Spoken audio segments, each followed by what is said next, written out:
हाथी घोड़े तोफ तलवारें फौज तो तेरी सारी है, पर जंजीर में जकड़ा मेरा राजा अब भी सब पे भारी है. नमस्कार, मी साहिल निकम तुम्हा सर्वांचं मनापासून स्वागत करतो. छावा हा चित्रपट तुम्ही आजपर्यंत सगळ्यांनी पाहिलाच असेल अशी मी आशा करतो. संपूर्ण देशामध्ये छावा या चित्रपटाची चर्चा होत आहे आणि सगळेजण छावा या चित्रपटाबद्दलच बोलत आहेत. तर छत्रपती संभाजी महाराज यांची जी भूमिका केली होती ती विकी कौशल यांनी केली होती आणि छत्रपती संभाजी महाराजांचे जीवलग मित्र कवी कलश यांची जी भूमिका केली होती ती केली होती विनीत सिंग यांनी, या कलाकाराने. तर जितकं कौतुक विकी कौशल ॲज अ छत्रपती संभाजी महाराज यांचं झालं, यांच्या परफॉर्मन्सचं किंवा ऍक्टिंगचं झालं, तेच कौतुक हे ह्या ऍक्टर विनीत सिंग यांचं झालं, ज्यांनी छत्रपती संभाजी महाराज यांच्या जीवलग मित्राचा म्हणजेच कवी कलश यांचा रोल प्ले केला होता. आणि असं काय झालं की विनीत सिंग यांना हा रोल मिळाला हे आता आपण जाणून घेऊयात. की एका पॉडकास्टमध्ये पाहिलं की विनीत सिंग ह्याची जी इंटरव्ह्यू होती तर त्यांनी असं म्हटलं आहे, छावा हा चित्रपट यायच्या 1 महिना आधीची इंटरव्ह्यू आहे. त्यांनी असं म्हटलं आहे की मी खूप मेहनत करतोय परंतु मला जसं हवंय तसं काम मिळत नाहीये. ते इनफॅक्ट रडले सुद्धा या इंटरव्ह्यू मध्ये की मला चांगल्या प्रोड्युसर्स सोबत काम करायचंय, माझंही नाव तेवढं मोठं झालं पाहिजे असं मला खूप वाटतंय परंतु असं होत नाहीये. परंतु छावा या चित्रपटानंतर जर का तुम्ही पाहिलं तर विनीत सिंग यांच्या करिअरला एक कलाटणी मिळाली.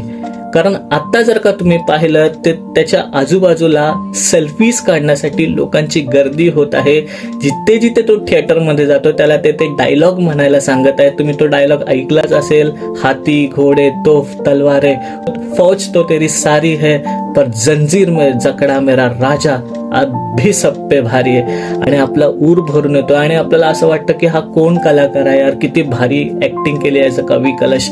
असाच एखादा कलाकार हवा होता आणि आपणही त्याची तारीफ करायला लागतो. आपणही त्याला जास्त चित्रपटांमध्ये पाहिलं नसेल पण आता असं वाटतं की हा कोण कलाकार आहे. आणि तो जिथे जिथे थिएटरमध्ये जातोय तिथे तिथे त्याला हे डायलॉग्स म्हणायला सांगत आहेत. ते का मैं नमक हूं महाराज तो वाला डायलॉग असेल तर तोही डायलॉग म्हणायला सांगतायत. आणि जेव्हा आता छावा ह्या चित्रपटानंतर त्याचा एक पॉडकास्ट पाहिला किंवा इंटरव्ह्यू पाहिली तर तेव्हा तो म्हणतो की ह्या आधीच्या चित्रपटांनंतर जे चित्र बदललं नव्हतं ते ह्या छावा चित्रपटानंतर खूप बदललेलं आहे आणि मला खूप कामं सुद्धा येत आहेत असा तो म्हटला. आणि खरंच बरं वाटलं की छावा चित्रपटाचं यश तर आहेच परंतु अशा एखाद्या कलाकाराचं जर का करिअर होत असेल तर तेही खूप इम्पॉर्टंट आहे आणि खूप त्याचा रोल खरंच आपल्या मनामध्ये खूप बोलतात ना की गंभीर हृदय छेदून जाणारा रोल होता. जेव्हा ते छत्रपती संभाजी महाराज आणि त्यांच्या कवी कलश यांच्यामधलं जे संभाषण आहे, जे संवाद आहे असा तो खरंच हृदय छेदून जाणारा संवाद आहे.